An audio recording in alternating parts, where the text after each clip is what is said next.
90% মুসলমানের দেশে তো এতদিন ইসলামী বিপ্লব হয়ে যাওয়ার কথা।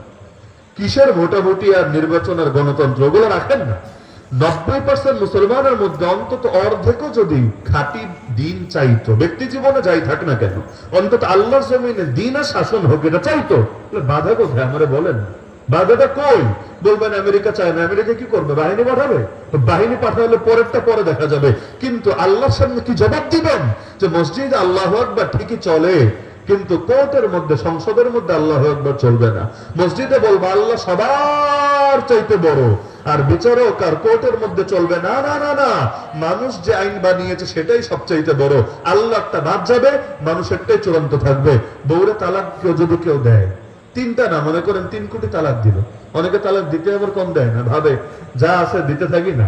তো কয়েক হাজার তালাক দিয়ে কোর্টে গেল, দেখবেন কোর্ট সুন্দর করে সমাধান করে দিয়েছে। এই কোর্টের রায় নিয়ে কতদিন কত ক্ষেত্রে মসজিদ মাদ্রাসার উপর পর্যন্ত হামলা হয়েছে। এই যে